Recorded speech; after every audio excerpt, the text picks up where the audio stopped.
Hey boys, another episode of Growing Up with Uncle Bubba. Today is December the 10th-ish, I think. Uncle Bubba is making some Christmas wine for some friends, and I thought I'd give y'all a rundown on how to do this, or at least how I do it. If you're over the age of 21 or whatever the drinking age is when you're grown.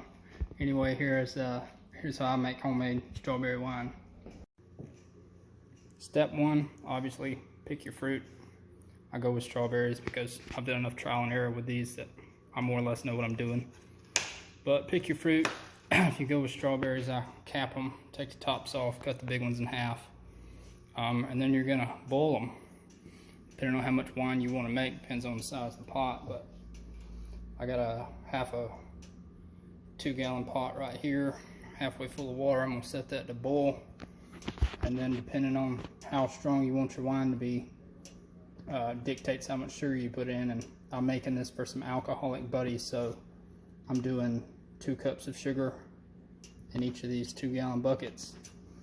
And then I'll bring this to a boil, add in the sugar and mix it until it's all dissolved, and then add in the strawberries and let those boil for 3 or 4 minutes until the water looks good and pink. And then I'll take it off the eye and let it cool, transfer it to a 5-gallon bucket. I've got some already in here. I had to do this in 2 batches, so I'm going to fill this up the rest of the way to about right there. Next step is to take some activated yeast and pour it in there and mix it up. So I did 2 gallons or 2 cups of sugar per pot. When I get it all in there, I'm probably going to add another cup or 2. The most important thing I found when you're doing this is A, clean the crap out of everything. Get everything absolutely clean. And B, get some wine yeast. Don't get yeast from Walmart or bread yeast. Go online or go to the liquor store and get some wine yeast. It just works out better that way. I made some 2 Christmases ago that came out kind of funny because I used the wrong yeast. But get your yeast, boil a little bit of water, mix in some sugar.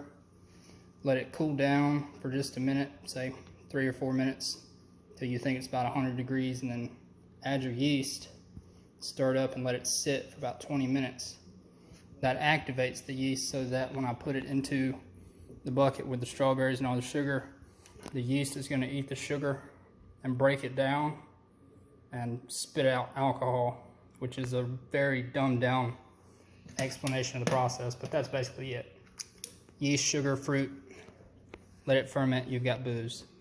I'm gonna set this up for about 4 days uncovered and add sugar every day and stir it, which they call knocking down. And then I'm gonna make another video and explain to you guys secondary fermentation. This is primary, secondary is in 4 days, but that's the gist of it. It's not that hard.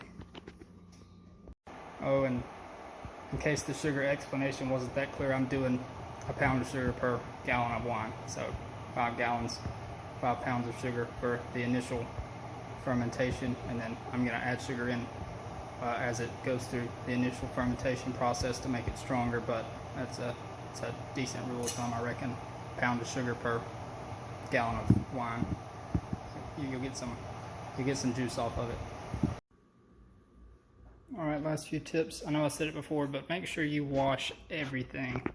Bacteria in wine is a big no-no. If you get bacteria in a big barrel of it, or a big bucket of it like this, the whole thing will ruin. So if you're sticking a spoon in there to mix it, whatever you're doing, wash everything down real good with soap and hot water and disinfect it. Because even a little bit of bacteria in there after it's cool and percolating is bad. Last, also talked about the activated wine. That's what or the activated yeast. That's what it looks like when it's activated. It'll start bubbling and foaming up. So I'm gonna add that to my mash here in just a minute. I'll let it all cool down, but it's still a little bit warm. So I'm gonna let it cool off a little bit. And then I'm gonna stir it up. And during primary fermentation, the more air you have, the faster it ferments. And you're gonna get about 70-ish% of all of your fermentation during the primary phase. So you want it to have more air where that yeast can eat that sugar better So Uncle Bubba just made a redneck lid for this bucket, and I'm gonna put this in a dark place where the temperature is consistent. So you want it to sit somewhere between, I don't know, 68 and 72 degrees. You don't want it to be too cold or too hot. Somewhere room temperature for 3 or 4 days with that lid on it, and then a towel over the top so that air can get in. When it's doing its fermenting thing, it's going to produce CO2, so gas is going to be escaping from it.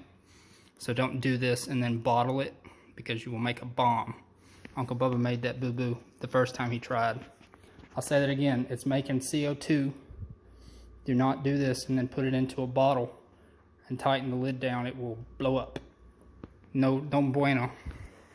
And lastly, if you're not sure about how much sugar is in your mash, you can buy this little thing off the internet called a hydrometer, and you're just gonna have to look up how to use it. But basically, you drop it in the sample you got there, and again, I washed that down really good before I dipped it in my bucket. But you're gonna take a reading before you put your yeast in, and it's gonna drop down, and depending on the temperature, and again, you're just gonna have to read the instructions that come with it. It's gonna tell you the sugar content, and the instructions that come with it should tell you how to take the initial sugar content to figure out how much alcohol you can make with your mash.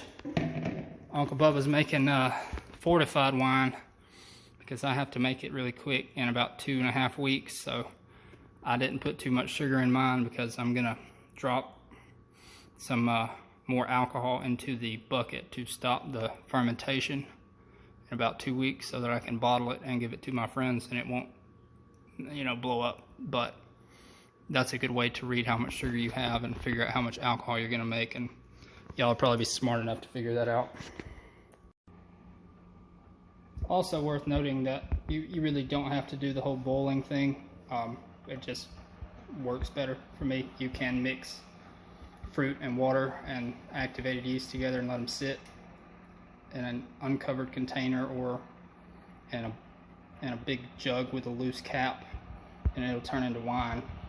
Hypothetically, it might not mess up. This just makes better wine. So do with that information what you will.